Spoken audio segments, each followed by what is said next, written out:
분하고 인사하겠습니다. 반갑습니다. 반갑습니다. 반갑습니다. 반갑습니다. 네, 오늘은 벨릭스 총독 앞에서의 재판이라는 제목으로 하나님 말씀 같이 나누도록 하겠습니다. 지난주 이 바울은 하나님의 그런 섭리로 인하여서 기적 같은 섭리로서 40명의 그런 암살자들, 내가 바울을 죽이기 전에는 먹지도 마시지도 않겠다는 자로부터 보호하심을 받게 되었죠. 하나님은 우리 어떤 악한 세력이 우리를 공격할지라도 우리를 보호하시고 우리 인도하시고 우리가 보이지 않지만 앞에서 먼저 행하시고 일하고 계신 것을 우리 같이 나눴습니다. 근데 로마군의 그런 호의를 받아서 이제 총독 관저가 있는 이 가이사랴에 오게 됐고, 이 가이사랴는 로마의 정치, 행정, 군사 본부로 중요한 곳에 이제 오게 되었습니다. 여기서 이제 사도 바울은 재판을 받고 2년 동안 감옥에 구류하게 되는 모습이 있어요.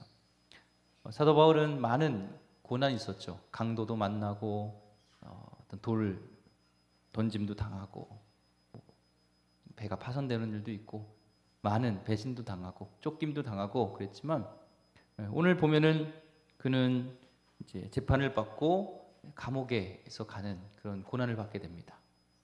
2년 동안 가만히 있게 되는 것, 기다림, 훈련.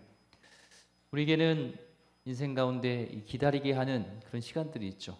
이해할 수 없는 시간들, 기다리게 되는 것들. 하나님은 그 기다림을 통하여서 또 하나님이 하고자 하는 그 일들을 행하는 것을 보게 돼요. 주님이 일을 하러 갈 때 복잡한 상황에 휘말려서 아무것도 하지 못하고 앉아 있어야 되는 그런 시간, 그 모든 시간에도 하나님의 계획과 또 하나님의 축복된 시간이 있다는 것을 믿어야 됩니다. 오늘 이제 대제사장과 아나니아, 또 종교 지도자들은 자신들의 암살 계획을 실패한 것에서 포기하지 않고 변호사를 불러서, 더들로라는 변호사를 불러서 총독 벨리스에게 정식으로 고소를 하게 되는 것이죠. 3절부터 9절까지는 변호사 더들로가 사도 바울을 고소하는 그런 내용입니다. 보면은 굉장히 가식과 아첨과 막 이런 거짓으로 도배되어 있어요. 3절만 봐도 그걸 알 수가 있습니다.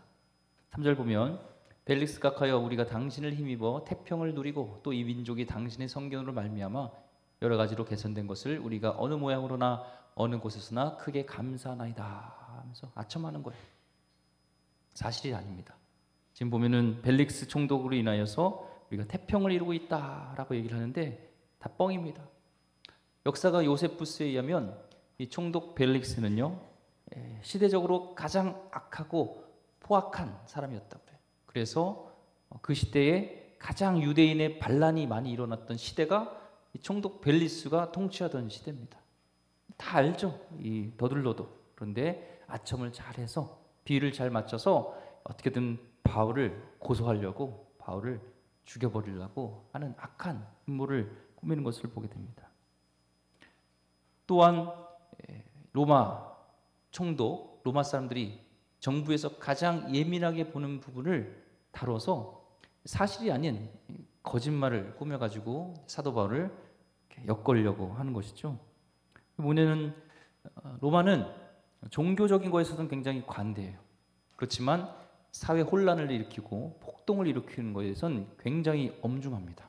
왜냐하면 정치, 통치하는 것들이 막혀 있을 수 있기 때문에 혼란을 일으키고 사람들을 소요시키고 동요시키고 이런 것들을 굉장히 엄중하게 처단하죠.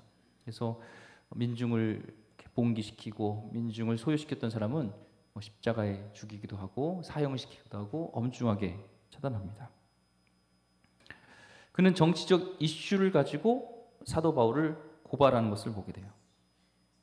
5절 보니까 전염병 같은 자라, 천하에 흩어진 유대인을 다 소유하게 하는 자요 나사렛 이단의 우리몬이라. 그는 유대인을 다 소유하는 자라고 얘기합니다. 또한 나사렛의 이단의 우두머리다 얘기를 합니다. 20년 전에 자신을 유대인의 왕이라고 했던 예수 그리스도, 를 생각나게 하죠. 그 죽인 나사렛 예수를 믿는 그 이단의 우두머리가 바로 이 사도 바울이라 해서 연결시키는 거예요. 그를 나사렛 이단, 20년 전에 예수 그리스도 있잖아요. 그도 십자가에 죽었는데 그를 따르는 우두머리, 이단의 우두머리다. 그러니까 얘는 또 죽어야 되는 그런 상황이다. 이렇게 몰아가고, 또한 천하에 흩어진 유대인들을 소요시키는, 정치적으로 가만 놔두면 위험한 인물입니다. 이 로마 정부에 있어서 위험한 인물입니다. 그래서 정치적으로 예민한 부분을 건드려서 이 사도 바울을 죽이려 하는 것을 보게 되죠. 진실을 말한 것 같지만 여기는 사도 바울을 죽이려는 것이 있어요. 물론 전염병 같이 복음을 전함에 있어서 예루살렘에서 유대와 사마리아 땅끝까지 아시아를 넘어서 유럽에 20년 동안에 많은 나라의 복음을 전했다는 것은 사실입니다. 전염병처럼 퍼졌죠.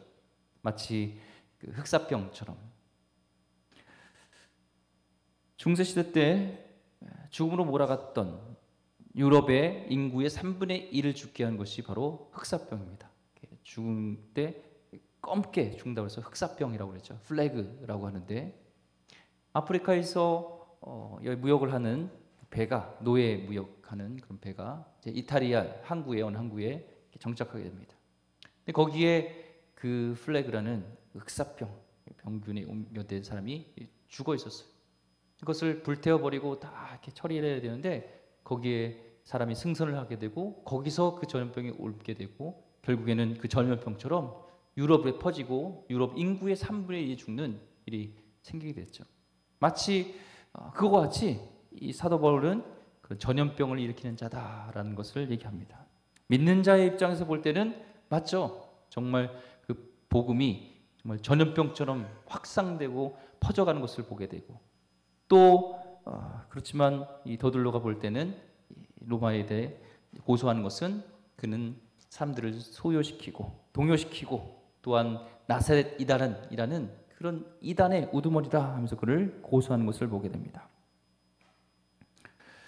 예수를 믿는 사람들은 이처럼 전염병처럼 크리스찬 향기를 풍기죠. 예수 그리스도의 향기를 풍기고 영향력을 주는 것을 보게 됩니다. 우리는 이런 말을 들으면 좋겠어요.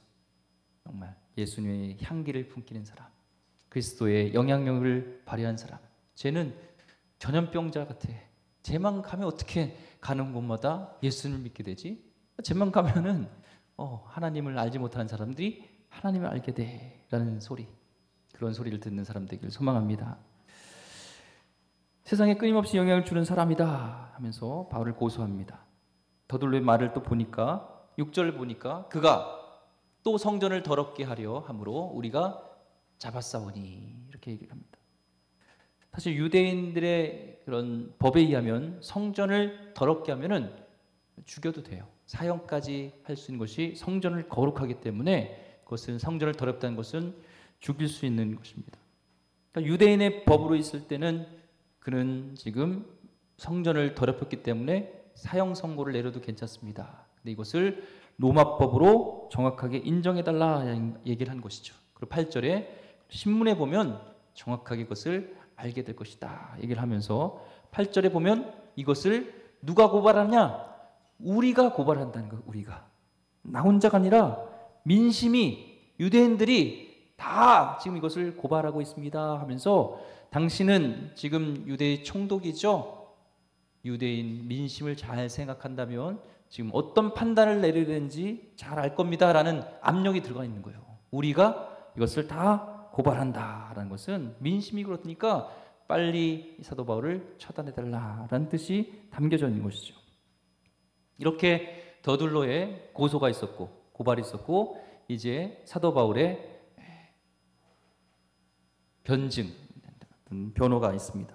그는 로마의 교육을 다 받았고 정말 지식도 많지만 무엇보다도 성령에 충만하여서 하나님의 영이 함께하기 때문에 그의 말은 달라요. 다른 사람과 다르고 무엇보다도 거짓이 없어요. 진실된 속에서 강력한 하나님의 주시는 담대함의 말씀이 있는 것을 보게 됩니다. 10절부터 21절까지가 이제 사도 바울의 변론인데 차이점이 있어요. 바울은 허풍이 없습니다. 그리고 가식도 없고 진실을 말하면서 간결하게 말하는 것을 보게 됩니다. 10절 말씀 보니까 여러 해 전부터 이 민족의 재판장 된 것을 내가 알고, 벨릭스 총독께서 총독이 된 지 여러 해가 되었다는 것. 그러니까 애지간한 사건은 다 하실 것이다 라는 것을 얘기하면서 11절에 당신이 아실 수 있는 바와 같이 내가 예루살렘에 예배하러 올라간 지 열이틀밖에 안 되었고, 내가 지금 예루살렘에 가서 성전에 간 것은 성전을 더럽히러 간 게 아니라 똑같이 예배드리러 간 것이다. 명절날 예배드리러 간 것인데, 근데 특별히 자기가 예루살렘에 올라온 지 열이틀밖에 안 됐다는 거예요. 10일밖에 지금 안 된 사람이, 예루살렘에 온 사람이 어떻게 사람들을 동요시켜서, 어떻게 사람들을 동원해서 이런 일들을 할 수 있겠냐는 거예요. 어떻게 민중들을 소요시킬 수 있겠느냐라는 것. 사실적이고 굉장히 설득력 있는 얘기를 하는 것이죠. 12절에 그들은 내가 성전에서 누구와 변론하는 것이나 회당 또는 시중에서 무리를 소동하게 하는 것을 보지 못하였으니, 내가 성전에서 사람들을 선동하거나 또 자기가 어떻게 회당에서 시중에 무리를 소동하게 한 것을 본 사람이 아무도 없다는 거예요. 지금 벨리스 총독 앞에 고소하러 온 사람들 중에서 자기가 예루살렘의 그 성전에 가서 이방인들을 데려오고 성전을 더럽히게 했던 그에 대한 목격한 사람이나 본 사람이 없다는 거예요.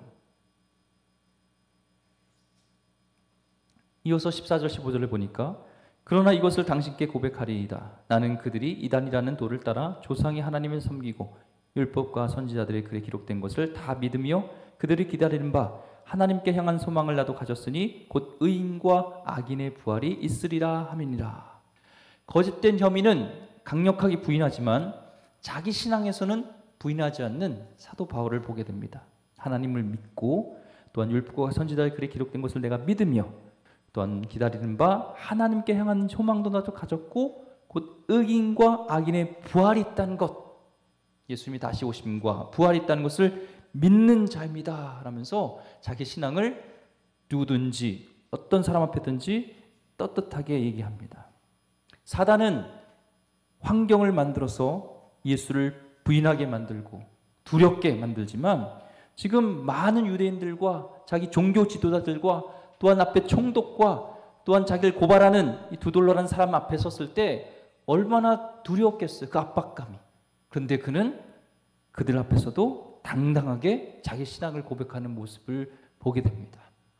우리를 두려워하게 할 것은 없습니다. 어떤 상황에서도 나의 신앙을 고백할 수 있는, 떳떳하게 예수님을 증거할 수 있는 하나님의 사람 되기를 소망합니다. 16절에 이것으로 말미암아 나도 하나님과 사람에 대하여 항상 양심의 거리낌이 없기를 힘쓰나이다. 감히 하나님과 사람 앞에 항상 양심의 거리낌 없기를 자기는 힘쓴다는 말, 이게 굉장히 어려운 말이죠. 하나님과 사람 앞에 항상 양심의 거리낌 없게 한다는 것. 당장 급한 것을 모면하기 위해서 우리는 쉽게 거짓말할 수도 있고, 그런데 그러지 않는다는 거예요.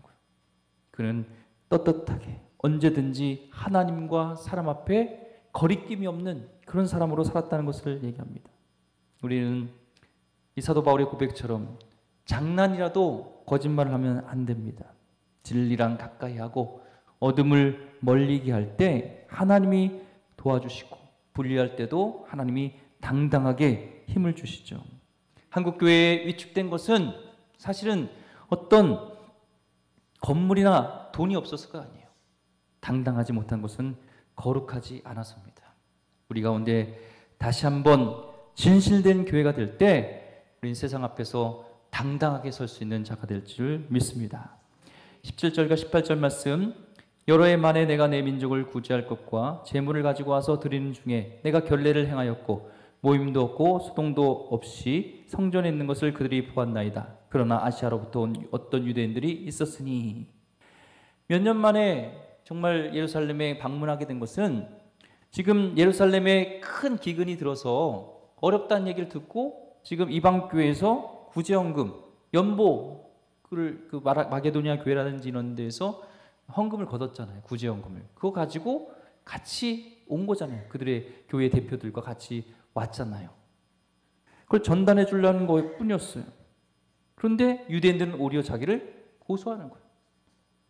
또한 자기는 18절에 보니까 나시린 서원을 푸는 그 오해를 풀기 위해서 자기는 유대인들을 좋아하지 않고 율법을 멀리하고 이방인들만 좋아한다는 그런 공격에 대해서 오해를 풀기 위해서 이 유대인 중에서 이제 나시린 서원하는 게 있었잖아요. 내가 하나님 뜻대로 살겠습니다 하면서 서원하고 이제 더 이상 서원하지 않습니다. 딱 풀 때 결례를 행하는 죄송합니다. 결례를 행하는 그 돈을 자기가 다 내 사람 것을 다 지불했잖아요. 그리고 그들과 같이 성전에서 지낸 것밖에 없는데 어디서 그 아시라부터 온 유대인들이 자기가 이방인들과 같이 있었다고 그렇게 거짓으로 자기를 고소한 것이죠. 그런데 정말로 사실로 그 성전에서 자기가 이방인들과 같이 있었다는 것을, 이방인을 성전에 데리고 갔다는 것을 본 사람이 아무도 없어요. 여기 지금 고소하러 온 사람 중에서도 아무도 없습니다. 로마법에는 증거가 없이 고소를 했을 때는요, 피고인에게 한 고소 그대로 고소인이 뒤집어 써서 벌을 받게 됩니다. 바울은 그것을 지적하는 거예요. 고발을 해봅니다. 그런데 아무도 지금 그때 성전에서 봤다는 증인이 아무도 없다는 거예요. 거짓이라는 것이죠. 지금 논리적으로 또 담대하게 하나님이 주신 지혜를 주니까 어떤 변호사가 그를 이렇게 고발해도 정확하게 진리 안에서 하나님을 드러내고 자기 신앙을 드러내고 얘기하는 것을 보게 됩니다. 자, 이제 벨릭스는 판결을 내릴 때가 됐죠. 더들로의 고발하는 것도 들었고 또 바울의 변호도 들었으면 상식적으로 딱 들으면 누가 옳은 것 같아요? 바울이 사실이잖아요. 여러 가지로 증거라든지 지금 말 논리나 이런 게 다 맞습니다. 그런데 이상한 판결을 내려요. 22절에 벨릭스가 이 도에 관한 것을 더 자세히 아는 거로 연기해버려요. 이르되 천부장 루시아가 내려오거든 너희를 처결하리라 하고 밀어버립니다. 이미 벨릭스는 고소인들 피고인들의 오기 전에 사전사를 다 끝났고 일단 천부장이 이 사도 바울에 대한 것을 편지를 써준 것을 다 읽어서 사도 바울이 무죄하다는 것을 다 알고 있어요. 그럼 무죄하면은 어떻게 해줘야 돼요? 풀어줘야 되잖아요. 무죄하면 풀어줘야 되는데 지금 연기하는 이유가 있습니다. 이게 정치 마인드가 있는 거예요. 지금 많은 유대인들이 있고 유대인들이 다스리는데 지금 사도 바울을 고소하고 있어요. 유대인들이. 그런데 지금 사도 바울을 풀어주면은 유대인들이 자기를 싫어하겠죠. 좋아하지 않겠죠. 그러니까 풀어줄 수가 없는 거예요. 또한 그를 고소하려고 하니까, 죄인으로 넘기려고 하니까 그는 로마 시민권자예요. 그래서 나중에 총독부에서 내사가 들어와서 조사했을 때 문제가 있다 생각하면 자신에게도 피해가 있으니까 이러지도 못하고 저러지도 못하고 지금 그를 연기해버리는, 결국에는 2년 동안 그냥 구금시킨 상태에서 판결을 내리지 않는 비겁한 모습을 보게 됩니다. 그런데 벨릭스는 이 사도 바울이 죄인이라는 것을 아니라는 것을 알았기 때문에 그에게 많은 혜택을 줘요. 오늘 말씀에 보니까 자유를 줍니다. 그리고 쇠사슬에 묶지도 않고 면회도 자유롭게 할 수 있는 그런 여러 가지 자유로운 것을 준 것을 보게 됩니다. 아마 사도 바울을 만나면서 강력한 인상을 받았던 것 같아요. 그동안의 죄수들을 보면은 산전수전 다 겪어봤는데 막 눈도 잘 못 마주치고 벌벌 떨기도 하고 거짓말하거나 아첨하는데 그 눈을 봐도 전혀 떨림이 없고 말함에 있어서도 어떤 두려움이나 떨림 없이 정확하게 논리적으로 당당하게 교만하지 않고 자신감 있게 하는 모습을 보면서 궁금했겠죠. 뭔가 다른 사람이다. 함부로 하면 안 되겠다라는 하나님의 모습, 예수님의 향기, 그리스도의 모습이 있는 것을 보게 됩니다. 그래서 이 사도 바울이 믿는 그 예수 그리스도, 그분의 도래된 것을 알고 싶었어요. 그래서 아내 이 두루실라와 함께 개인적으로 와서 설교를 듣습니다. 개인 성경 공부를 받게 돼요. 두루실라라는 유대 여인이 역사에 보면은 더 벨릭스보다 더 예수에 대해서, 예수님에 대해서 알고 싶었던 것을 보게 됩니다. 근데 유대 여인 이 두루실라는 헤롯 왕가의 피예요. 성경에서 헤롯이라는 사람이 나오는데요, 유대인의 왕 중에 헤롯은 왕가 중에서, 이 가족 중에서 제대로 된 사람이 아무도 없어요. 이 여인도 마찬가지입니다. 유부녀인데 새로 부인한 벨릭스 총독과 불륜을 저지르고 남편과 이혼하고 있었어요.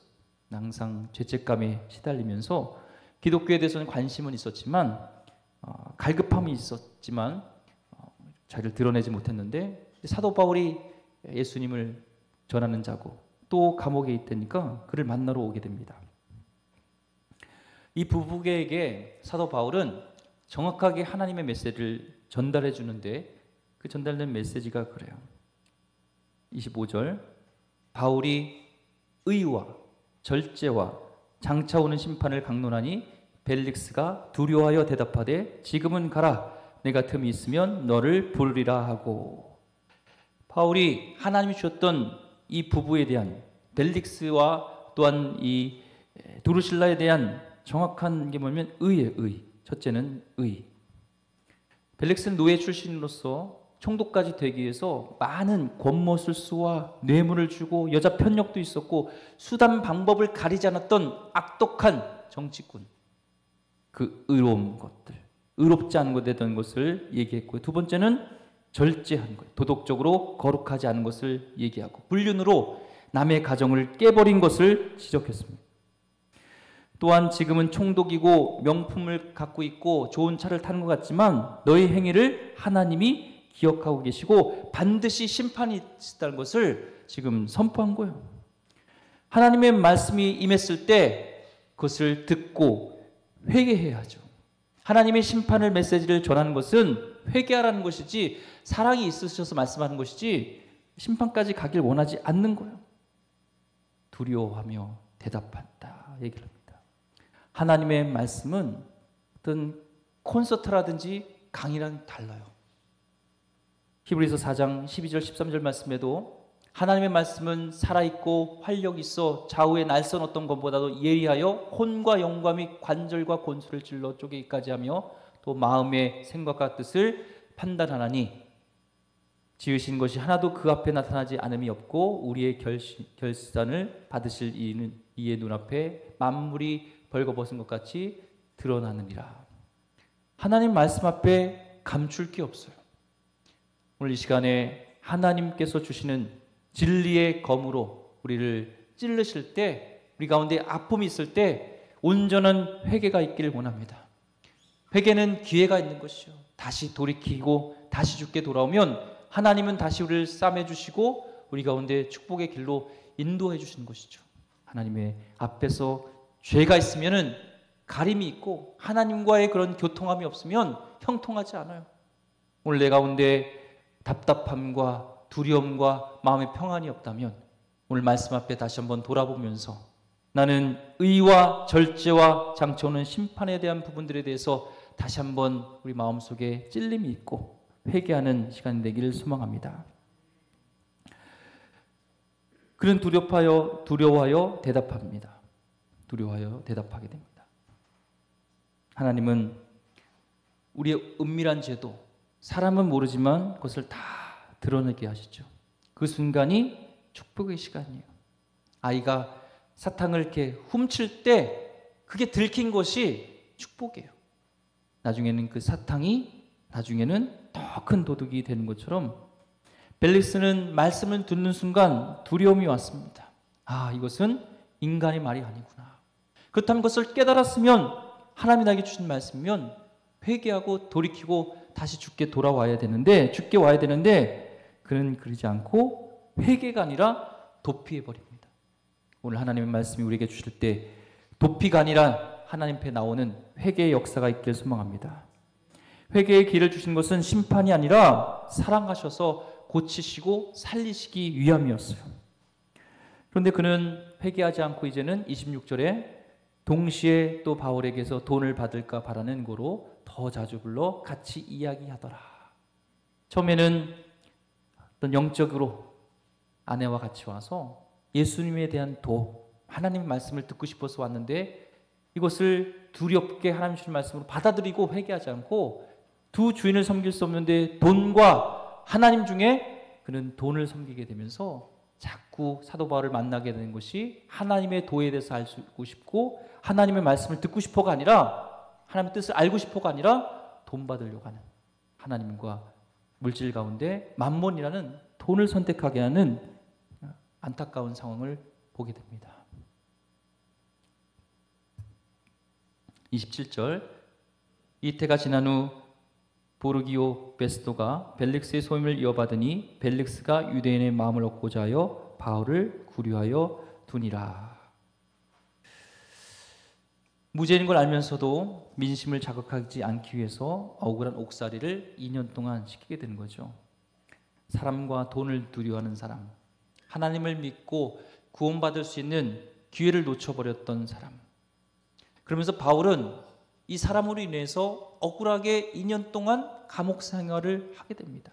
물론 자유롭게 했대지만 억울하잖아요. 바울에게 있어서 2년이라는 시간은요, 굉장히 중요한 시간입니다. 바울이 2년 동안만 있으면요, 교회를 10개는 세워요. 바울이 2년 동안이면 성경을 쓸 수 있어요.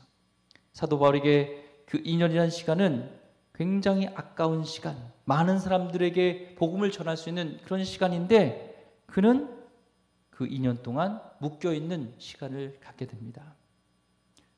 우리는 이런 모습을 볼 때 하나님이 바울을 사랑하지 않나? 바울은 재수없는 사람인가? 왜 저런 일을 당하게 되지? 이렇게 우리는 생각할 수 있어요.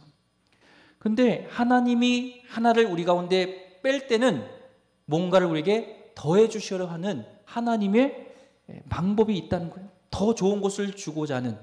우리는 상황에 따라서 내 뜻대로, 내 생각대로, 내 판단대로 그것을 상황을 해석하지만 하나님은 그렇지 않다는 거예요.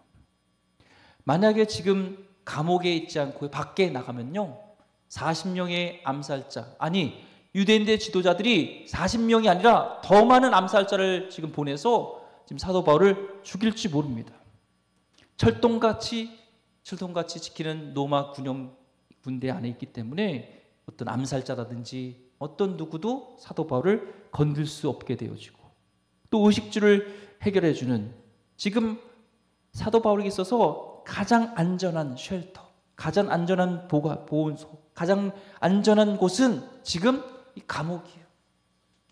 그래서 우리가 볼 때는 감옥이라는 이런 생각만 갖게 되지만 하나님의 상황을 다 보시는 속에서 사도 바울에게 가장 좋은 곳은 지금 벨릭스 총독에 있는, 관저에 있는 감옥에 있는 시간이 필요하기 때문에 하나님은 이것을 허락하는 것을 보게 됩니다.